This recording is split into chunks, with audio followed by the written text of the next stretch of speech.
Listen, the hotel was so expensive, and it's bad when you know you're going to a bad one just from the pictures. Listen, the hotel was so expensive, and the flight was so expensive, and the Airbnb was decently close.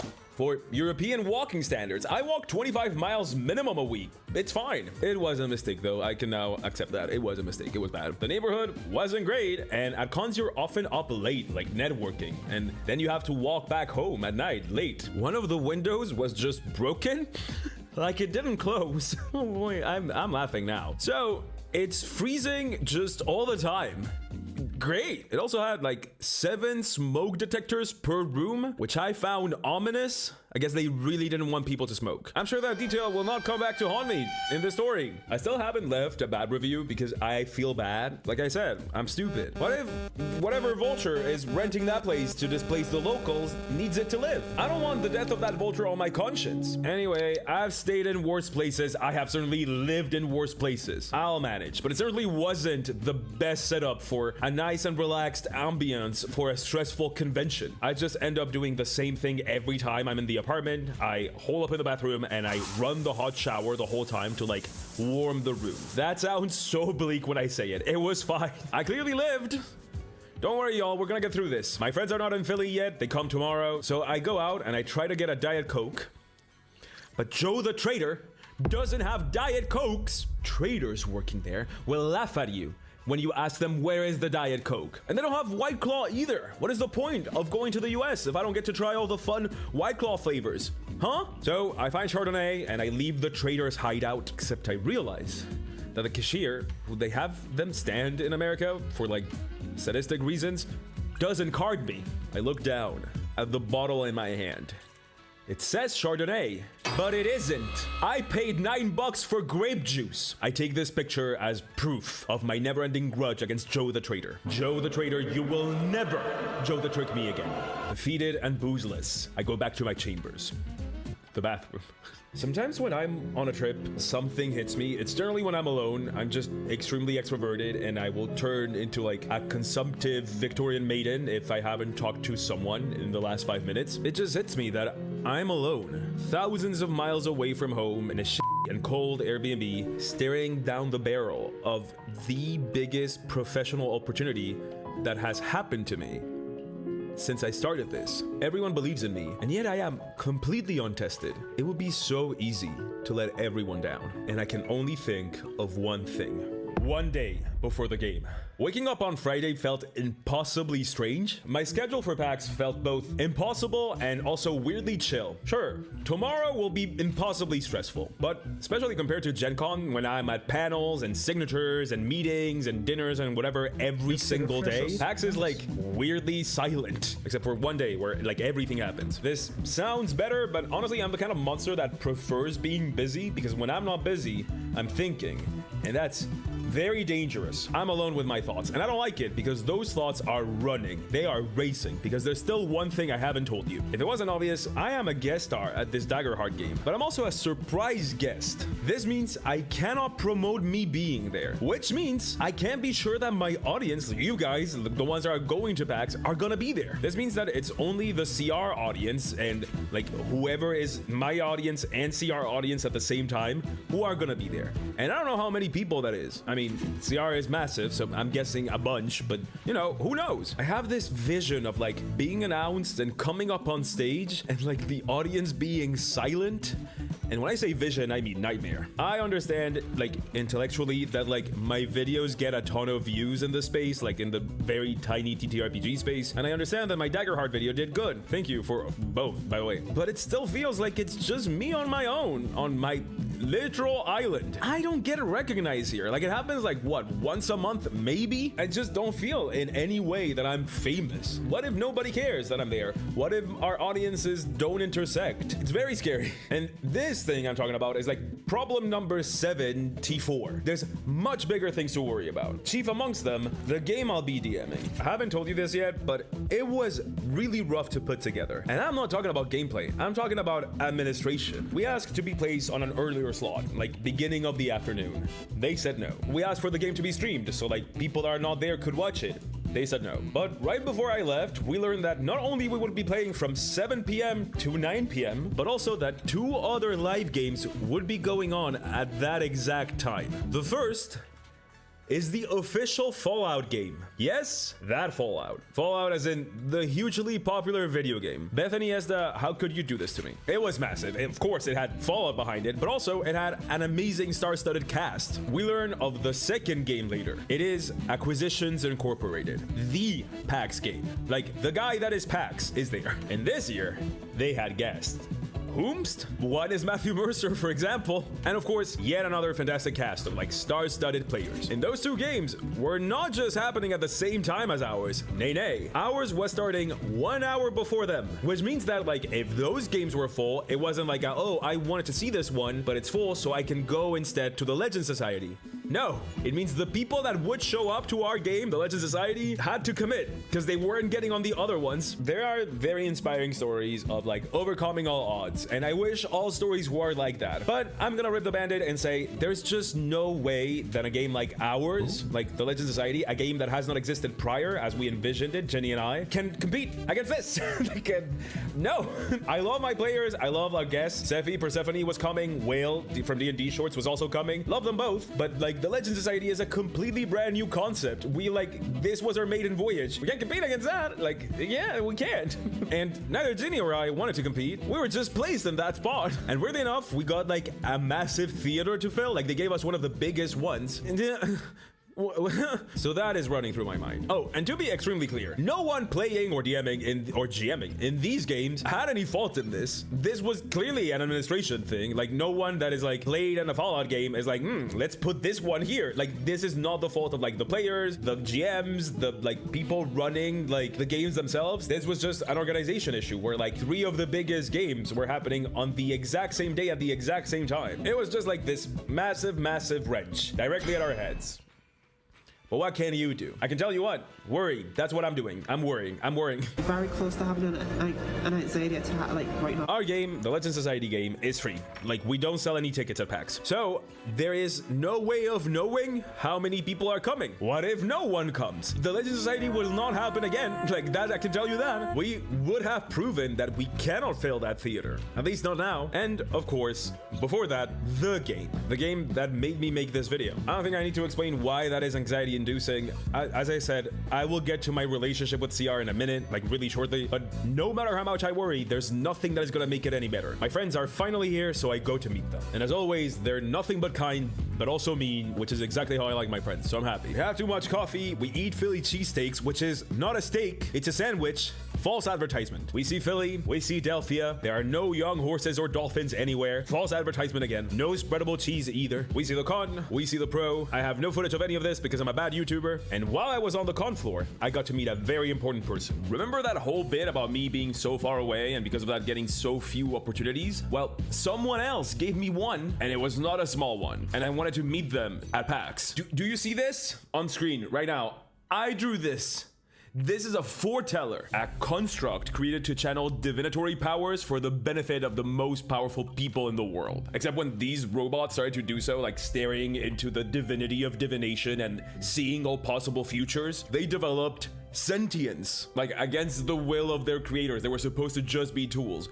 Why am I telling you this? Well, because I made them. I didn't just illustrate them, I made them as a playable species. I made the foretellers, the species. I made 3 magic items based on dice, and I made a divination spell also based on dice to celebrate that you guys sold out the first collab I've ever done with Dispel Dice. The Dispel Dice. The Arcane Constellation dice set came out at Gen Con, and it sold out there. Like, online and physical. Like, it sold out immediately. Pre-order starts now, and if you pre-order now, you get it beginning of next year, 2026. And as I said, these guys sold out instantly, so I cannot guarantee that there will be any left after pre-order. So it was sold out, and it's about to not be sold out anymore, and because you guys supported it that much, I thought I would give you a freebie with it. So I made a whole PDF, illustrated and written by me. I didn't have enough to do, but yes, I made a whole free PDF, as I said, a species, 3 magic items, and a spell, all based around dice that anyone that gets the Arcane Constellation dice set gets. eyes. And once again, and I keep getting comments about this, like from people in the real world, these eyes are just the prettiest eyes. I mean, that's not objective, but I feel like it is. Look at them. Like, they're based on astral maps, they're based on magic circles, and they have little pointy hats on them because it's a collab. Like, it's my dice. Real talk, I felt really bad that my Eberron free drop didn't have like illustrations made by me, so I really wanted this one to have them, and that was really hard to do in time for this. But I wanted to do it, first because it sold out so quickly, and secondly because Dispel has partnered with me, and as I said, that doesn't happen often. I want to show them that like I'm in it to win it. Sad, the earnestness is embarrassing, but yeah, you just get the free PDF for free with any purchase of the Arcane Constellation dice set. As I said, this video has no sponsor because I insist on doing that because I'm stupid, and also if I have something that I want to talk about, like that I made myself or that Dispel and I made ourselves, I feel it's important to give it the attention it deserves in that video. So if you like the pretty pictures that I am assuming have been around me this whole time, please go check them out. I love the Arcane Constellation dice set, and if you do, you now have a whole free PDF to go alongside with them. Who draws a species based on dice? This guy. Oh, of course, if you've already bought the Arcane Constellation dice set, of course you get the PDF too. If you got it online, we've sent it to your email address, or we will be sending it very shortly. And if you bought them physically, like at a convention, you just need to email the email I will put below. And once your purchase is confirmed, you'll get your PDF. So I went to see Dispel because I wanted to say hi, but also because I wanted to get 2 dice, 2 D12s, my hope die and my fear die for the game. And now that I have them, I'm ready.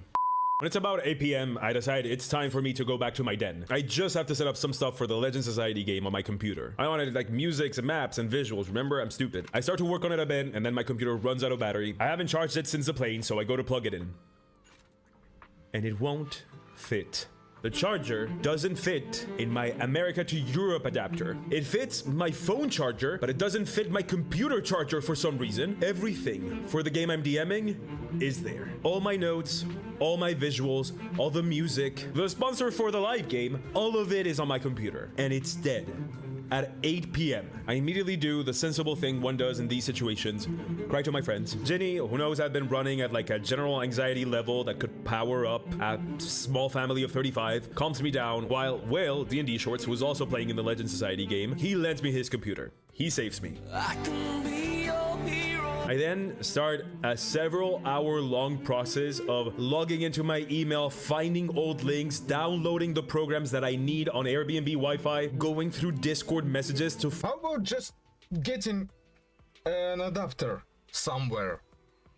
find screenshots of the visuals that I needed to use so I don't have to redo the visuals. Oh, they're all American. They're all American. They don't have an Which I adapter. still had to do. By the time I'm done with this, it's deep into the night. There's a party happening, but I barely hang out there. I'm too worried. The tech run for the Legend Society game starts at 9 tomorrow. For the Daggerheart game is at 9:30. I have to be at both. After everything, I turn back and I go to my freezing room to sleep at 2 a.m. We all know what's happening tomorrow. The day of the game. 5 hours before the game. I cannot sleep. Went to bed at 2 a.m., wake up at 4 a.m., and the moment I open my eyes, I know I will not be able to fall asleep again. I toss and turn in bed, trying in vain, and I give up quickly. At least I didn't sleep in. I've been trying to sleep for an hour and a half. Can't do it. I'm too stressed. It's gonna be okay. It's gonna be okay. But what if it isn't though? What if it is not gonna be okay? Anyway, let's start our day. I get up, I lock myself in the bathroom, and I turn the shower on to warm myself. I have to stop putting it like that. It sounds so Dickensian. Please, sir, may I have some more central heating? I turn the shower on from some cozy, warm tundra vibes to relax and study to. I have slept 2 hours. There's 5 hours left until the call time, and even I am not insane enough to show up there that early. So I just sit down on the floor and put on Lux by Rosalia. I am nothing if not a stereotype. And I truly feel like it is right then and there that everything catches up with me. And I do mean everything. I am sitting in my bathroom floor. We're not doing much. I'm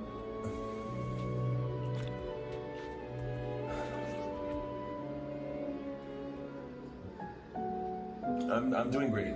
I'm doing fantastic. I thought that this would be a story about how well and how fun it would be, and so far it's been a story about how this has been one of the toughest things that I've done in my life. And The writing the longest things that I've done in my life, and I'm the writing the longest script I've ever written, the filming, the faulty audio, the refilming, the traveling, the DM prep, the computer dying, the mad dash to find a new one, the live DMing, the 2 massive games happening at the same time as ours, the fear of no one knowing me in the CR audience, the fear of no one showing up to the Legends Society game, the shitty Airbnb, the broken window, the cold, the 2 hours of sleep, the Daggerheart game, and who is playing in it. All of it hits me at once. I guess this is a good time to talk about my relationship with CR. Calling it that is weird because, like I said, I never have met anyone from the original cast in person, but I do have a relationship in that I'm a fan. I don't talk about this often because I don't talk about myself often because I don't like it, except I guess I'm doing it now. Oh boy. Sure love it. It was right after finishing Balance of the Adventure Zone. I needed more stuff to listen to while I drew in my first video games job in Paris. Yes, Paris. As I said, there's a lot of my backstory you're not privy to yet. I had heard rumblings of Critical Role. I was like dimly aware of it, and I knew that their second campaign had just started. So I just threw it on my second monitor while I drew. I remember so clearly when it hit me. I went into video games because I love the idea of making worlds that others could explore, just like coming up with the people they could meet and the adventures that they could go on. Video games do that, and they've done that for me, but they do that with like 4 years of development time. And during those 4 years, you make someone else's ideas. You create someone else's world. Now, I love to do that because I'm the sort of monster that likes group projects. I love working in video games. I still do, even though I have this channel. But while I do that, watching Critical Role made me realize that I could get that. I could get that feeling of making my own thing for my friends to enjoy, for people to see and to like explore. I could get that without the crunch, without the years and years of development, without the bad bosses, without the bad business decisions. I could get that. I could get the thing that I like put myself through hell, lived in squalor, left my country, became an immigrant at 17, like everything that I did to make video games happen for me, because that's what it took for video games to happen for me. I could get that. And it was CR that showed me that I could. There was another way to get what I wanted out of video games. And now with this, with the channel, I know YouTubers say this a lot, but like D&D has changed my life so many times. Like so many times. And I would be lying if I said that like it wasn't watching Critical Role that like was the first step into getting all those things. And now I'm playing with the person that made that world. The world that made me realize that I could do it too.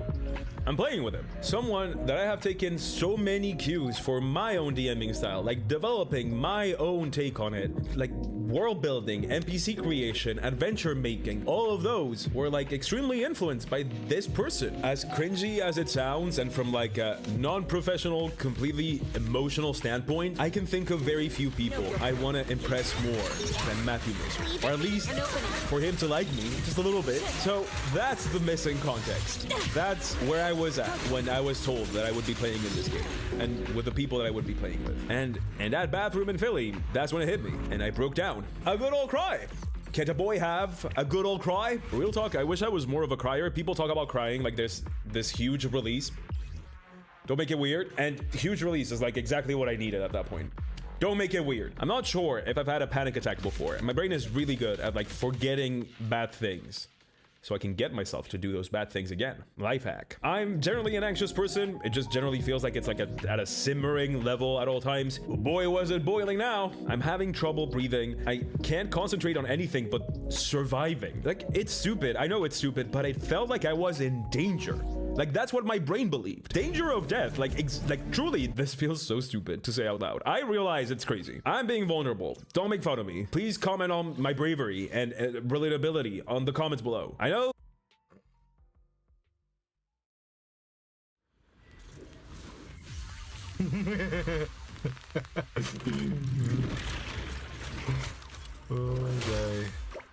It was a lot, but it truly felt life or death. Adult man tries to communicate his feelings. What he does next will shock you. I guess they call it an anxiety attack, but because it literally feels like you're under attack. Helpful visual. This is exactly what I was feeling at that time. I'm making fun of it, but you're under attack. Helpful visual. This is what exactly what I was feeling at that time. I'm making fun of it, but it really wasn't fun. Yes, it wasn't fun. I think that it's exactly what I need at this time. Not the cold bathroom part. I feel like we could skip that. I mean, the anxiety anxiety attack part. Is that stupid to say? Have I become the Mr. Miyagi of anxiety attacks? I say that it is what I needed because it felt like I was finally acknowledging that I was just having a time of it. I had worked so hard to keep everything going, and it just felt like I had taken no time to take a moment and realize that it was hard, that I was having a bad time doing it. So I guess my brain took over and made me acknowledge that. And I guess the time it chose was 5 hours before the game. As I said, I'm not a ghoulish, subhuman influencer beast yet, so no footage of this. Did not set up camera to catch me crying yet. Give me like a couple of years, maybe I'll get there. And so hour 5 before the game goes by, and so does hour 4 and hour 3, and I do not notice. I am busy, being scared, and listening to Lux and crying. It's a very Spanish-speaking breakdown, but the time of the game is not waiting for me. Finally, at some point, I look at my phone and I stare at the clock above the Reliquia lyric video. 2 hours before the game. That did snap me out of it, thankfully. I had somehow managed to lose 3 hours to this breakdown, and I was not gonna lose 1 minute more. I decided to do an everything shower because that's what makes me feel better. Surprisingly, I do have footage of this. I do not remember taking this. Boy, do panic attacks do a number on you. But I'm very glad I have this footage because I can prove I took a shower. Why would I need to do that, you may ask? I ran out of deodorant the day before, so I went out and get some. By now, I know that Joe the Trader cannot be trusted, so I go to 0.636 7-Eleven for those of you with dyscalculia. I wish I had kept that deodorant because I want nothing more than show it to you and blast them here and there and ruin them forever, just like I did with Joe the Trader. All I know is that it was red. The moment I put this thing on, I start sweating profusely. I don't know what sort of banned in Europe ingredient from hell is in this, but it's on site, mystery deodorant. When I catch you, I try to maintain friendships, but when I have like this in my life, it's very hard to. Stupid bitch. I definitely do not have time to like take another shower, so I just pray it's the humidity and like run out of the bathroom. Except the steam from the shower triggers one of the 17 smoke alarms at like 7 a.m. on a Saturday. I stop it. I run. Anime girl toast in my mouth moment. Only to find that it's raining. Remember how I talked about my Airbnb being quite a ways away? If you have curly hair, you know what this means. This is what my hair looked like as I left my Airbnb, and this is what it looked like in the game in front of thousands. I literally got comments on it. A friend stopped me and said, "Wow, very curly." It's fine. Cursing myself for not like actually paying for the stupid hotel, I begin my trek both ways uphill in the snow, in the rain. I'm finally going to the game. 1 hour before the game. Tech run for Legend Society starts at 9. Call time for the Daggerheart game starts at 9:30. Have to be at both. I get to my tech run and I notice a feeling. A feeling that feels familiar now, but very recently. It's getting hard to breathe and there's this sense of dread in the back of my mind. I made my friends. Ginny is there, Will is dead, Seffi's there, Willowwares is there, my agent is there. We start the tech run and I keep breathing as if I just got there and I ran there, which I did, but like, I didn't just get there. I had been a minute now. I realized then, I'm not mouth breathing like a creep for nothing. It's happening again. It's another panic attack. I immediately turn towards someone. I honestly cannot remember who. And I just go, I am very scared. Really good at externalizing my feelings outside of a play pretend game. Anyway, God bless them. My friends immediately deploy comfort mode. I honestly cannot tell you a single thing they said. They could have called my dad a racist and like spat on my dog's grave. I do not remember. None of it actually reaches like my smooth little brain. The only thing I can remember is that they were nice to me. I do remember one thing that someone said though. I remember my agent saying it's time. 10 minutes before the game. My agent and I find a PAX worker. The theater where the Daggerheart game is happening is directly adjacent to the theater where we're doing our tech run. Thank God. But that also means that everyone in the audience for the Daggerheart game is waiting right outside. If I go outside to go into the theater where the Daggerheart game is happening, I'm not a surprise guest anymore. So we go through the back rooms of Ohio or whatever. I am sorry that I'm not being more specific. I am barely conscious at this point. At one point I look back and my agent is no longer with me. My friends are no longer with me. It is just me and the PAX worker that is taking me through these corridors. We make easily 10 turns. It looks like when a TV show shows you like the backstage of a TV production. And I'm there. Part 3, the game. Matthew Mercer is reading a piece of paper in a silly little room under fluorescent lighting. I don't know what I expected. A swivel chair, an entourage of some kind, makeup and hair people definitely. I go to introduce myself, but I don't get to. He recognizes me, and then just the most chill, low-key conversation happens to me. I mean, I was there. I was also participating. I was conversating. I think it's converse. Just say talk. If you're part of these TTRPG streets, you hear about people. So-and-so was very nice, so-and-so was very rude. It's the toxic gossip train. This has been the case in every industry I've been in. No one has anything bad to say about this guy. And I wish I could title this video, The Scandal About the Matthew Mercer Leak That Just Got Worse When He Punched Me on Stage. But sorry to disappoint, I'm here to join the chorus. I want to emphasize how extremely anxious I am at this moment and how quickly that dissipates the moment we start talking. I wish I could stop learning things about the human familiar mind today, but no, I don't get to not do that. I learned something else about how my brain works right now. I don't know that what I needed in this moment is just a normal conversation with the person that I was so anxious to meet. But it is exactly that. That's exactly what I needed. For the first time in honestly weeks, I start to feel fine because I am confronted with the thing that was so scary, and it is fine. And it really is because this person that I have saddled with has made the thing that has inspired me to be where I am today, which now feels like such a honestly rude thing to saddle someone with. That person is sitting with me in this green room. Green rooms are not even green, guys. It's a lie. It's so disappointing. And he's being just so pleasant and so nice, and above all, so normal. That does make it sound like I was expecting him not to be.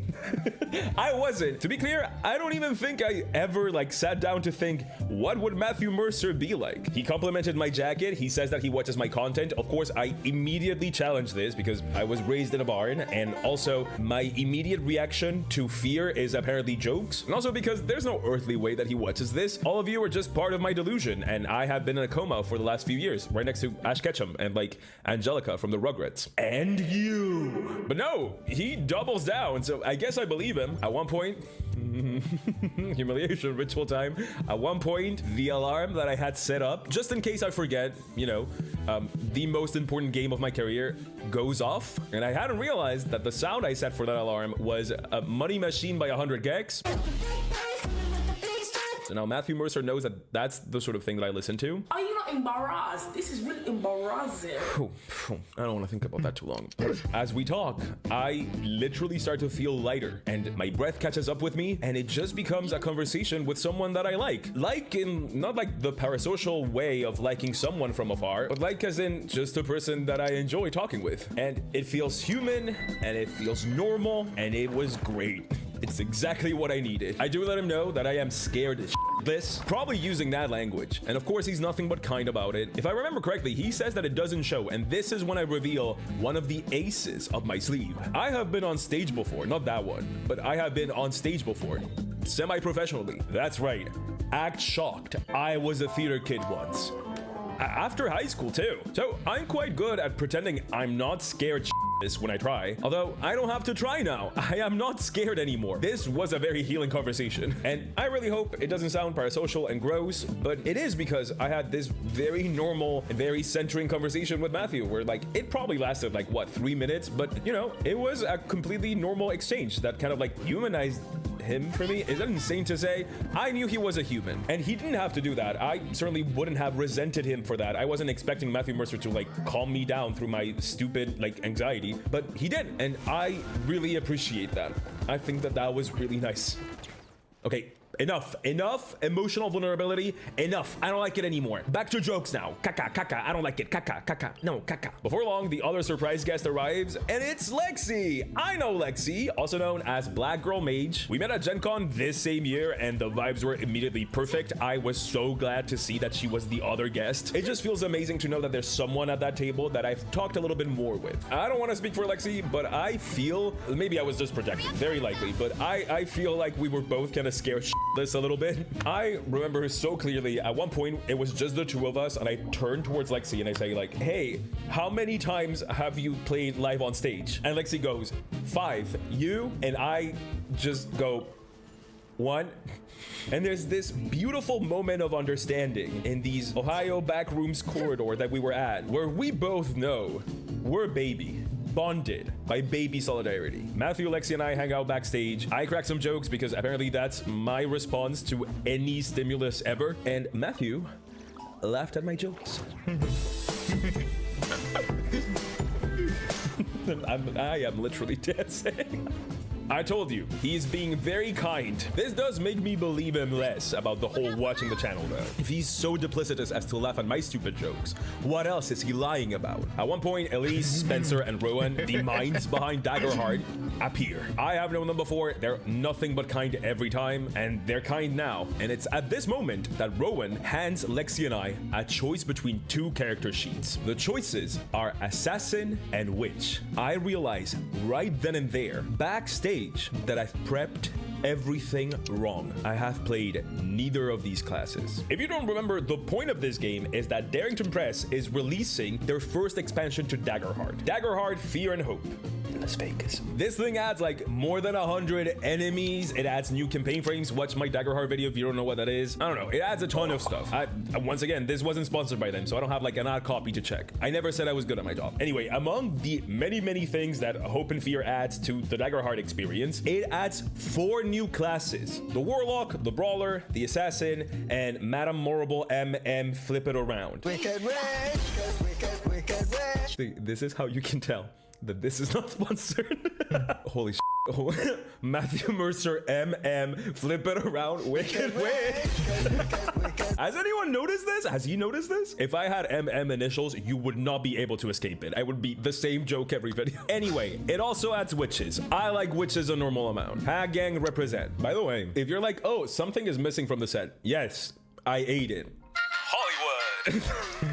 To be clear, I am stupid. They didn't pull one over on me. First of all, no one told me to do the prep I did. I'm just that much of an idiot. But also, if I was gonna be that much of an idiot, I could have been a smarter idiot about it. They told me what the point of the game was, and they have been releasing playtest content about all of these classes. I just didn't look at the playtest stuff. I was gonna say don't make fun of me, but like, you're allowed. It's okay. This was truly stupid of me. You might also remember that I only playtested casters. I am very smart. Lexi seems to be eyeing the witch and actually has played it before. Played it before, huh? Interesting. So much for being a baby with me. So much for being baby brothers in arms. I have been baby trade. I am kidding. I actually think I'm the one that chooses first. Ever the gentleman. The reason for my choice is because I see something in the assassin character sheet, and that something instantly makes me think of a specific part of my prep that actually does come in handy. I pick assassin, not a spellcaster, not a class I had prepped at all, and yet somehow it feels like the best option. Let's see if it pays off. I take my sheet and I pour over it, starting to memorize stuff. Before I know it, Spencer, Elise, Rowan, and Matthew go, and the show starts. Lexi and I would be called to the stage later. Anxiety comes back. What if no one recognizes me? What if they don't like me? What if they don't know who I am? But I am familiar with this one. This is the same anxiety before going on any stage. And because I'm familiar with it, I know that the moment you actually step up to the stage, it melts away. I go off into the back rooms of Ohio to practice my stupid voice gimmick. A member of PAC staff definitely hears me, and I think that at this point I am too anxious to care, and before long, it is our turn to go on stage. Pointy Hat and Lexi McQueen. Lexi and I come out together. Like I said, I've been on stage before being a cringy theater kid, but the energy here is different the moment we go in. I should not have worried about the crowd not caring.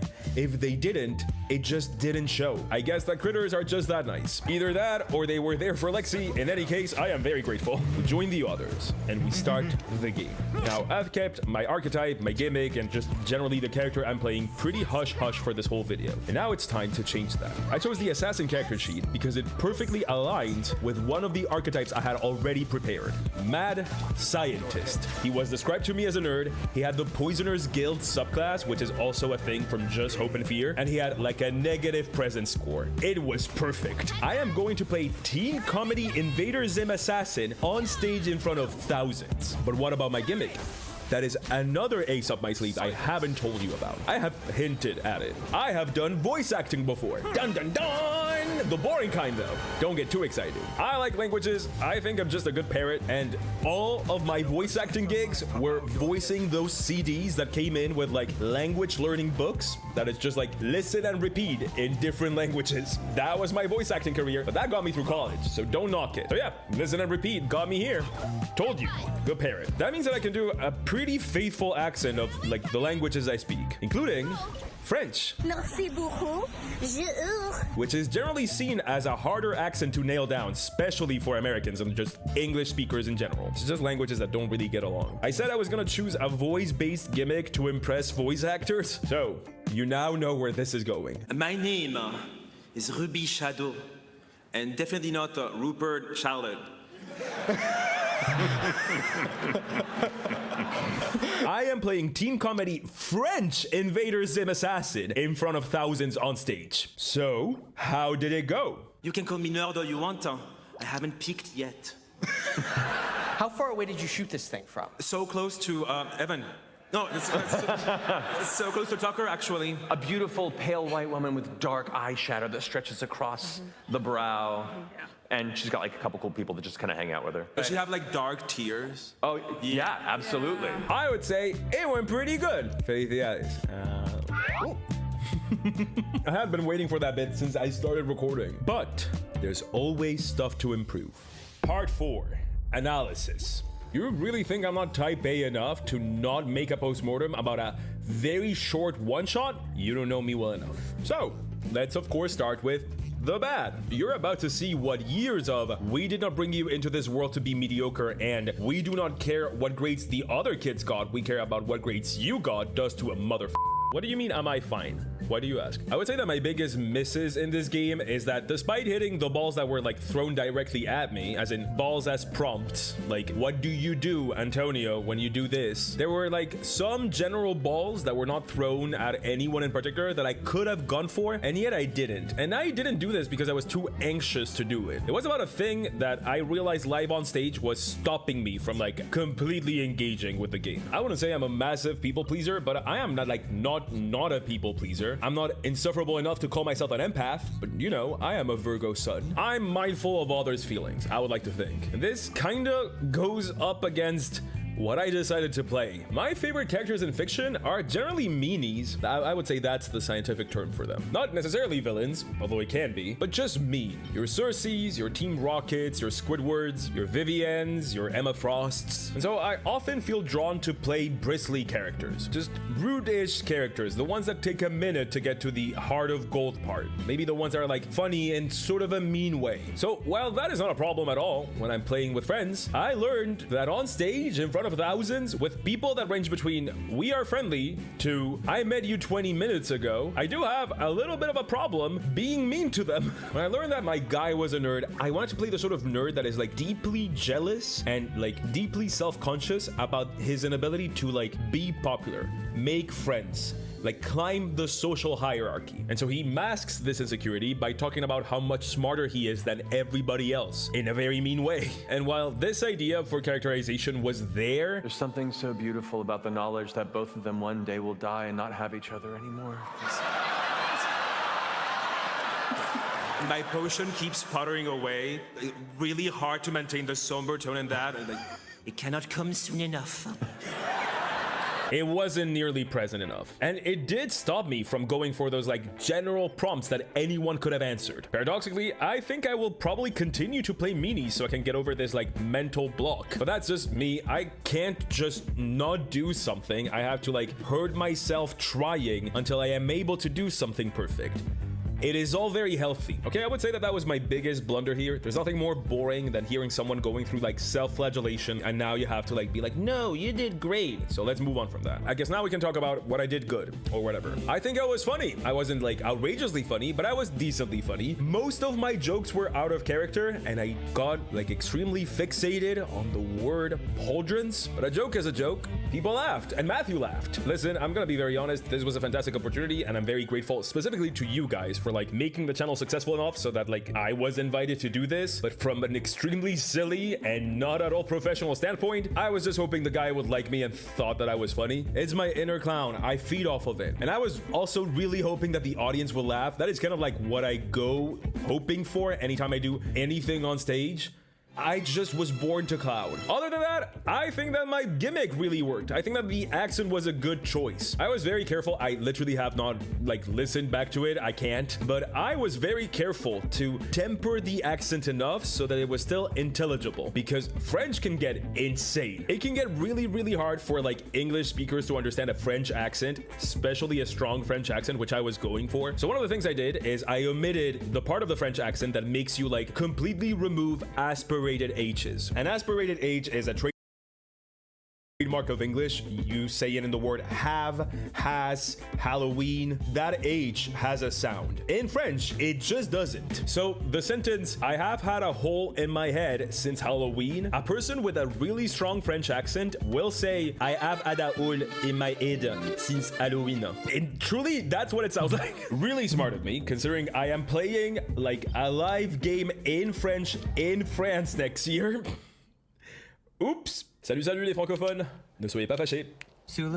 Or whatever. I also think that I was mindful of other players' time, probably to a fault. As I said, I didn't talk much, but like as an extroverted person, my biggest fear is that I just like take the spotlight for myself and like aim it directly at my eyes and like not let anyone else speak. I haven't done that ever, but I am like impossibly scared of doing that. I really don't think I did that in this game. I'm glad that I didn't, no matter what the demons in my head tell me I did. Lastly, I don't feel very proud of this, but I feel like decently proud of my very basic improv. Like for example, they told you like, oh, what apparatus are you using for flying? I came up with a thing on the spot. I think it was good. Baseline fantasy potion bottle, turn upside down, and the cork when you're about to fly, it flies out, and the contents sort of like expel you upwards constantly. Yeah. I think the flavor I used for attacking was good. It probably went too far in flavor now that I remember what I did, but still, you know, swings and misses. But I'm happy I swung. What? Okay, enough positivity. I haven't told you the worst part. You think this went swimmingly? You think there was no problem? You haven't been watching this video? It happened at the end of the game. I am not gonna do a play-by-play of this game. You can watch the game. It is up. I will put the link below. Knock yourself out. Find the time where I forget if you add the result of your hope and fear die, despite having run this 1,000 times. What anxiety will do to your brain should be studied. I bet someone is. Let's see if you can find the time, because I lean away from the mic. But that is not the problem. That is not the very bad thing I did. Anyway, as I said, link below. Check it out if you want to. The beginning of the video is everything about hope and fear, the new expansion, and like the second half is the game. So the game ends, and I literally feel my cortisol levels and my adrenaline plummet. I also feel my 2 hours of sleep like creeping in to catch up with me. I did it. I survived. I look towards the audience and I wave. I'm just happy. Not a care in the world. You know in movies where like the sound fades off and then there's like this droning long beep in the background? Who you are and where you're going to be this weekend. That is not just in movies. That happened to me. On stage. I'm so sorry, I didn't hear that. Who you are and where you're going to be this weekend. Starting with you. Find me this weekend. I'm so sorry. That's all good. It's hard to hear up here. I'm here right now. I was so happy I hadn't made an ass of myself that I didn't hear the other players talking to me and asking me questions. I'm never getting invited to anything ever again. I was just happy, okay? Leave me alone. My Taipei schemes have come to nothing. So I make an ass of myself. Hooray. Lexi and I are invited off the stage, and Matthew gives me a hug. I'm Spencer Stark. Thank you, buddy. Matthew hugged me goodbye. That was sweet of him. Maybe he did like me. Wait. Pause. Zoom in. Computer enhance. If you're wondering why I'm hugging him like a T-Rex with like my little arms stuck to the sides, it's because I was so damn scared of what I smelled like because of that damn deodorant from hell. I swear I'm not stinky. I am not a stinky person. I literally, like, you can tell my hair is wet because I showered. Right now, I showered twice today. I am not stinky. Humiliation ritual. Humiliation ritual. This is why I hate making videos like this. I never want to make a video like this again. I am a very cleanly person. I have been told I smell great. I've been told I went to shower immediately after. But for the entirety of that experience, I just like walked around, and Americans love to hug. So I just walked around and hugged people like this, like Freddy Fazbear. Can't wait to meet you. So turn the animatronic. But my stay at PAX is somehow not done. Did you forget? I have another game. One that I'm DMing. The Legends Society. Still hasn't happened. I had to create a whole adventure from scratch. I had to make all the visuals, all the DM prep. I had to fit it in 2 hours. I had to change computers. All of that. And we still don't know if anyone will show up. So, how did that go? Part 5. The other game. It went amazing. There, all the narrative tension evaporated. I'm just so good at YouTube. You might want to comment on my status as a master storyteller in the comments down below. Like and subscribe. Honestly, after the Daggerheart game and after my brain finally realized that this felt a lot like being on stage and that I wasn't going to die, I legit had a good time. I love DMing. I love playing, of course, but I really love DMing. And I had a great time. Wish I could show you footage of this. PAX told us that they recorded this. We haven't heard anything from them, and it's been a minute, so I don't know. I am not trying to FOMO you or like truly we tried. But wait, sure. The DMing went great. I'm sure that the players were amazing. Persephone, Will D&D, Shorts, Ginny D. Yeah, of course. That went well. What about the audience though? We were at the same time worse. We were like right before massive games. Did anyone show up? Yes, you did. Thank you. Thank you so much for coming. We nearly filled out that theater, and that was a massive theater. That is one of the biggest theaters at PAX. I think that the only bigger theater is the one that was the Daggerheart game. Thank you for coming to my DMing debut. That was it. I hope it was worth it. And thank you to everyone that stayed and said hi when we left. Thank you so much. I thank you for coming. You don't know how much it meant when someone came in and we were like, oh, we're almost full. I was nearly in tears. So since Pointy Hat and Ginny D's Legend Society did so well, maybe we'll see more of it in the future. Dun dun dun. Maybe. So after all of this, there's something that I really have to say. Once again, I am not fishing for pity. It is just how it is. I just don't get opportunities like these, like not often. I live very far away. I am not American. I am not Canadian. I am not Australian. I am not even British. Thank God. I'm kidding. I'm kidding. I will be in the UK soon. I am kidding. And that's okay. It is harder for me. That's okay. I'll just work extra hard to make stuff happen for me. Like make 2 very long videos back to back. To suffer. But when it does happen and I get an invitation like this one that lets me do things that I never thought I would do, and I know that's a cliche to say, and yet it is the truth, I have to thank the people that have extended those invitations to me. So thank you so much to Elise, to Rowan, to Spencer, to Matt, and to Lexi for playing with me and being my fellow baby. And also thank you to Dispel Dice, a massive company of like artists and ateliers that have created dice with me based on Pointy Hat, like me, based on me. That's why it was so important for me to do all that I've done with the free PDF. Once again, that is right there down below if you guys want to grab it. The PDF is free with any purchase of the dice. Of course, including the ones that came before the PDF. If you support me from the beginning, of course I'm gonna give you the free thing. Duh. So is that it? Of course not. Now I have to celebrate. Well, by strong arming all of my friends to go to a Christmas market with me because I really like Christmas. Of course, I'm a very bad YouTuber, so I didn't get footage of that. Psych!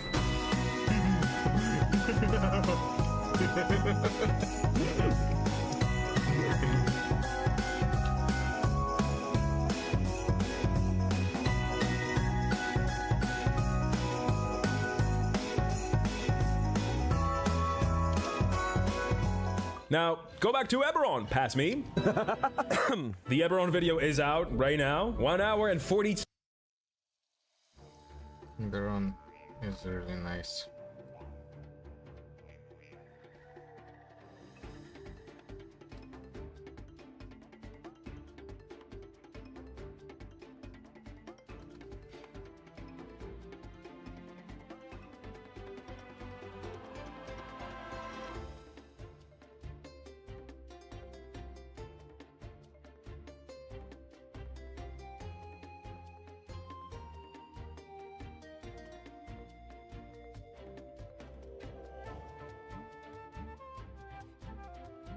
A year ago now, a YouTuber named Megalag dropped a video that was the culmination of an extended investigation that spanned the course of a very long period of time about a company who has worked very closely in the YouTube ecosystem for years, Honey, who was once the YouTube darling sponsor absolutely everywhere, more common than the cold, and never really had like a bad reputation, but Megalag, through a very extensive investigation, found some shocking, shady things that not a lot of people knew about.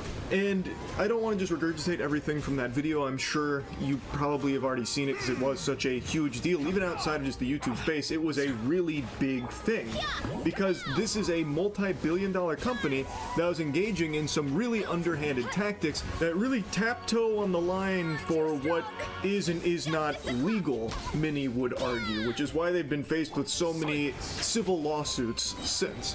Now, I know one of them was recently dismissed, but from what I can tell, it's not fully dismissed. It's pending an amendment, from what I can tell. But even still, even if that one gets crumpled up and thrown in the wastebasket from fucking way downtown, that's one of many. There's a lot still out there cooked up and being pushed against PayPal Honey. It's like the scene in SpongeBob when the anchovies charged the Krusty Krab. There is so many civil lawsuits here because a ton of people feel like they have been wronged, misled, and even in certain cases scammed by PayPal Honey. Megalag came from the top turnbuckle and delivered a biblical smackdown with a lot of really convincing evidence, and just released his part 2, the follow-up, which goes even deeper and exposes even more, and also starts talking about it from the small businesses that are being affected and a lot of things.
That are just being outright lied about by PayPal Honey, allegedly here.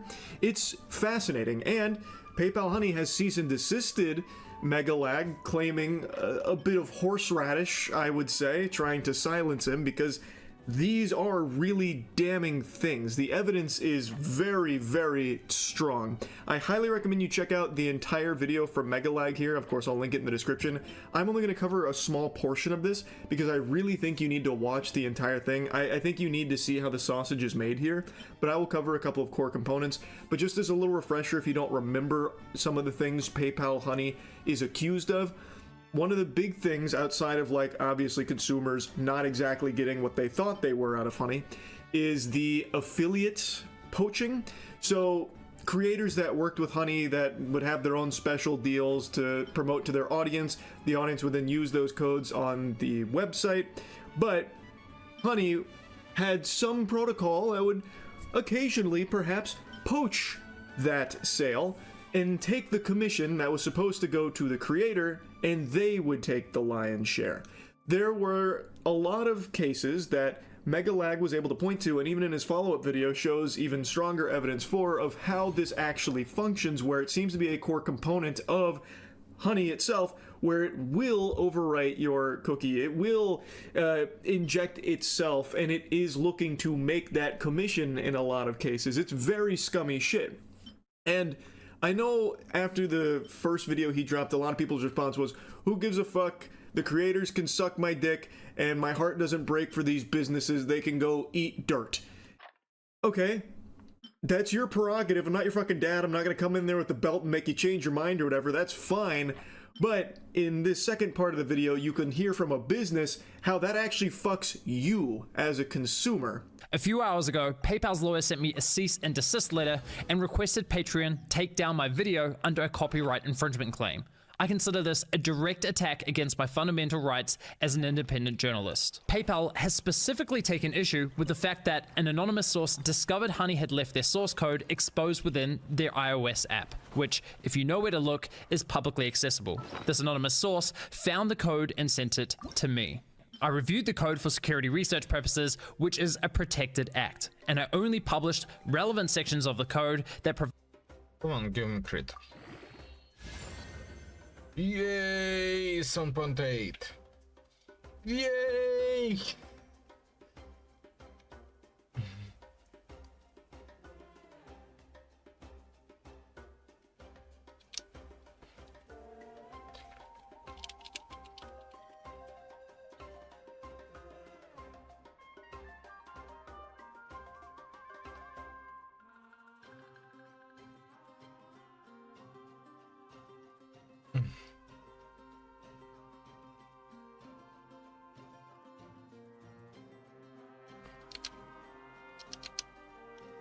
provide important context to the story, which I consider within the realm of public interest. I haven't seen the unredacted video here where the source code was like more talked about, where he had these video components that showed, I suppose, sections of that when it was relevant.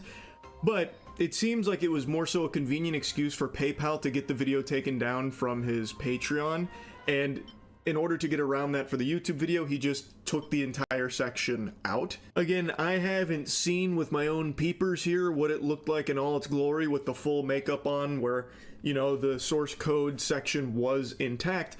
But just based off of like the small bits, apparently it wasn't even that long, it feels like it's a pretty flimsy thing for PayPal to try and like strike it down for. I imagine it's more so to like hide even further proof for some of the things that you're about to learn about in the rest of the video.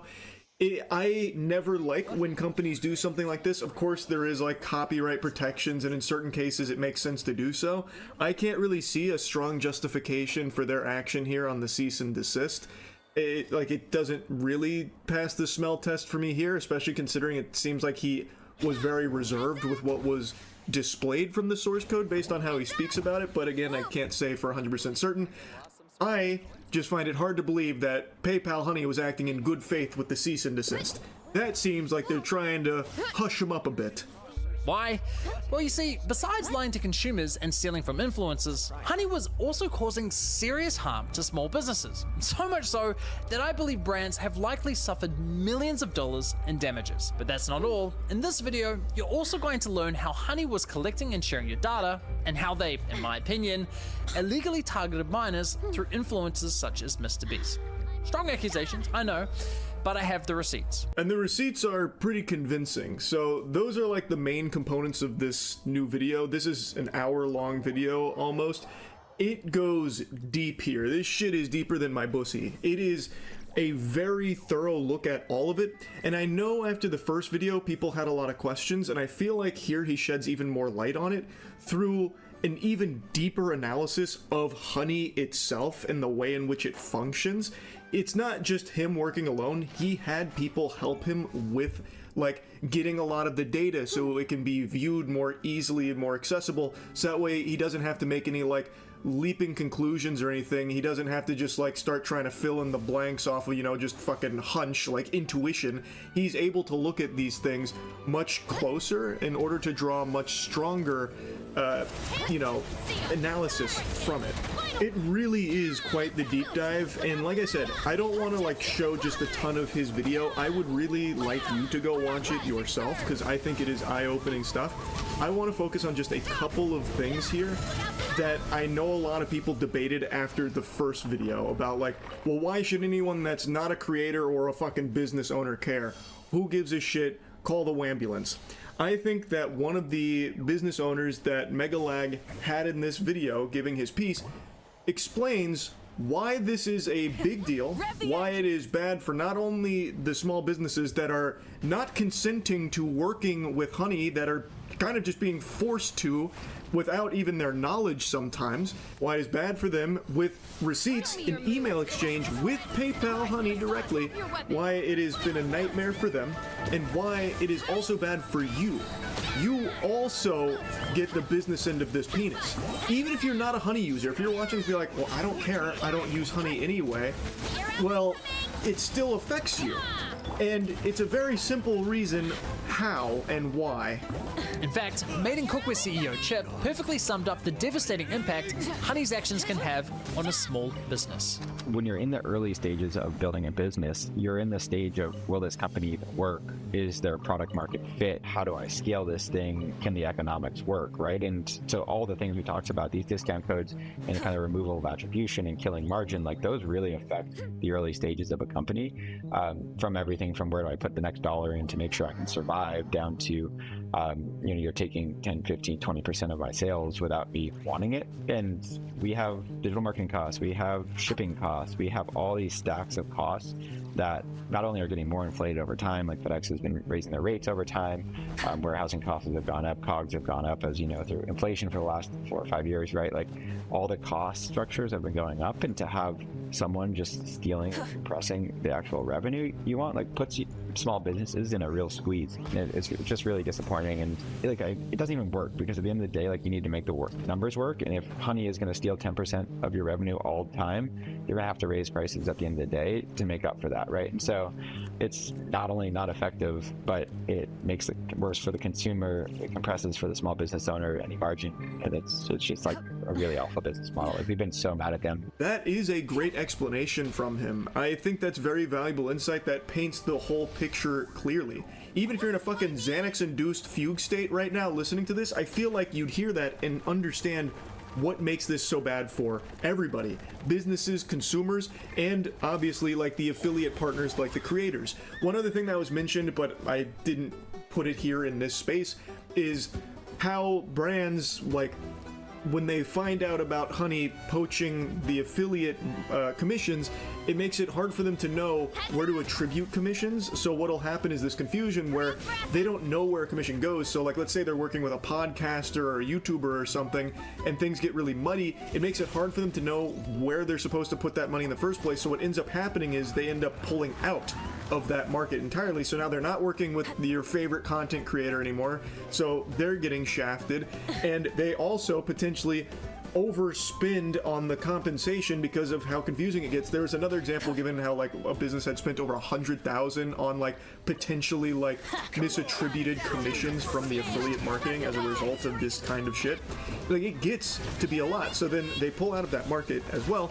But what's obviously the thing a lot of people are going to care the most about is how it makes the deals worse for you, because as he said, if PayPal Honey is going to be taking 10% of all of their revenue through this, which they can't really do a whole lot about, their hands being tied, well, they're going to have to make up for that loss somehow. And that is raising prices. That's how you make the numbers work again. If you're going to be losing 10%, you're going to have to raise the prices in order to compensate, so that way you're not going like negative, or you're not starting to like tread water, which is what a lot of businesses inevitably have to do. And something like PayPal Honey putting the squeeze on them makes it worse. So that is a huge problem, and that is how it affects you, even if you are not a Honey user yourself. It is a bad deal for everybody involved here, except Honey. But what's a good deal for everybody is the Starforge Christmas sale. It's live. Chip was kind enough to share his email exchanges with Honey from 2020, and you need to see it because holy shit. Hi, I am the CEO of Made in Cookware. Please remove us from your app. You've scraped a private friends and family code from our checkout and put it on the platform for others to use. We've lost a bunch of revenue. 4 days later, Honey responds with, "Hi Chip, thanks for reaching out. Honey supports over 40,000 stores online, and we always prioritize protecting the Honey experience for users by supporting available stores and displaying available codes.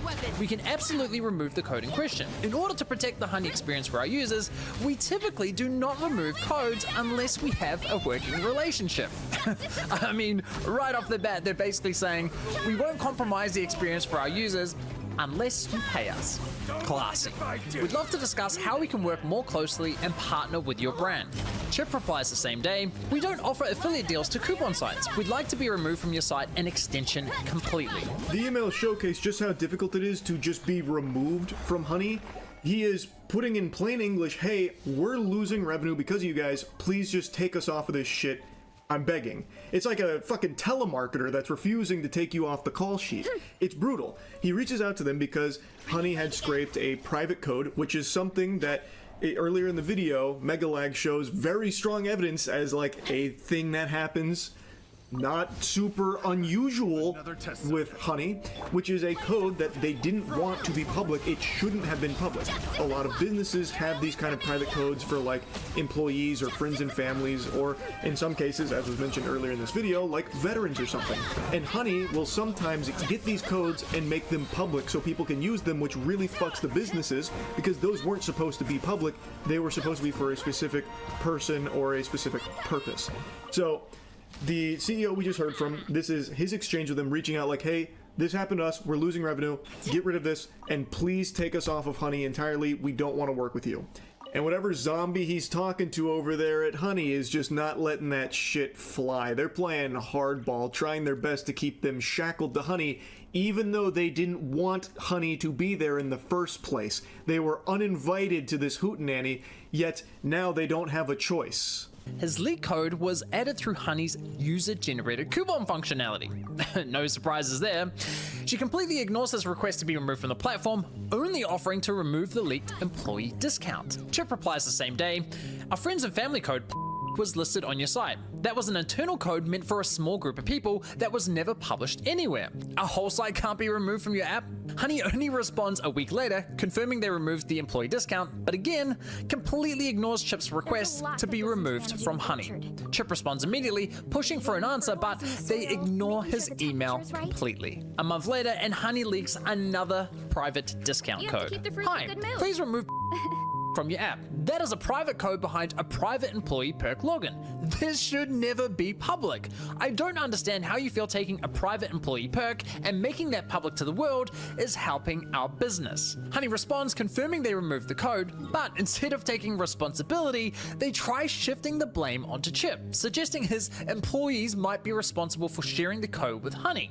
But given what we know about their system, I'm willing to bet Honey were responsible for the leak, not Chip's employees. Honey then suggests that Chip creates single-use codes for each and every employee. Wonderful. Thanks for the unsolicited advice there on how he should run his business with his employees here, knowing full well that Honey does, in cases, take that kind of shit, even if it wasn't the fault of the employee. Allegedly. Like, it's fucking sickening. It's so disgusting, like the pompous attitude that comes through. Alright, I'm spending way too much time here. I need to do this 2 times. On these emails from Honey. This is a business that did not want to be with Honey in the first place, and there was another business that was interviewed in this video about like how he'd never even heard of Honey, but apparently people were getting tons of discounts on his site because of Honey, and he had never even fucking heard of the service before. So Honey, and you're about to hear from Megalag in the video here, Honey seems to just be subjecting these businesses, these small businesses, to their wrath, where they're just giving out, in certain cases, private coupon codes to users, which obviously damages the small business and causes them to lose revenue and causes a huge headache there. And then the only way to get off of it is by partnering with Honey, and basically once you are partnered with Honey, then you tell them to exclude that kind of stuff, which is something that piggybacks off of a bit of what Megalag talked about in the first video, where, you know, partnered brands, they have like these certain exclusions and stuff. It's a really like awful business model that is bad for literally everyone but Honey. And it's kind of mind-boggling how the only way to get out of it in a small business's position like this is to partner with Honey and say, stop fucking us, no more of these coupons. So they get you. They get you because they fuck you raw a bit, and they slap you around, and then when you go to them for like assistance, they're like, can't really do anything about that unless you were partnered with Honey. You ever thought about that? If you work with us, maybe fork over a couple doubloons, a little bit of those clams, well, maybe then we. Ironing, an occupation invented by the devil. Stay fat.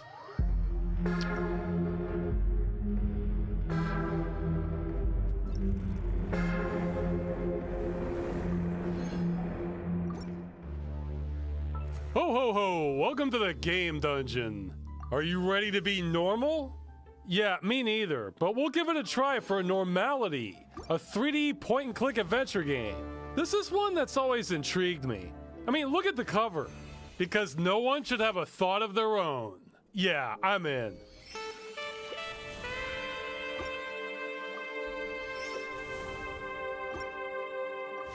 Huh. This is an awfully film noir start to things. I began to learn the shady history of Nootropolis shortly after my week-long holiday in the Blue Pens.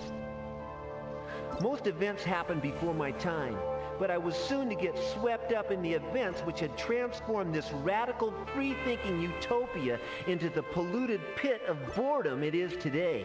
Ah, so this is a utopia turned dystopia. Yeah, that seems to be an ongoing problem. Even if we had utopia tomorrow, I think it would get corrupted and get dismantled like this over time. I was spending a little quality time, walking a couple... Alright. While the Forgotten Realms may not have Christmas, there are a lot of seasonal celebrations. One of my favorites is Leviatar's Rite of Pain and Purity. The highlights of Leviatar's Rite: you get to dance on broken glass, thorns, and barbed wire, and be whipped by priests. What could be better for the goddess of pain and suffering? Joy to the world, suffering is nigh. While the Forgotten Realms...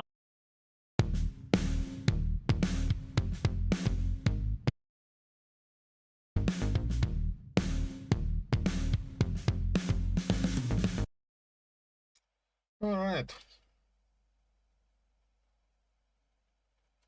I did some stuff. That's going to be it for the stream. Good luck, fun, thanks for watching.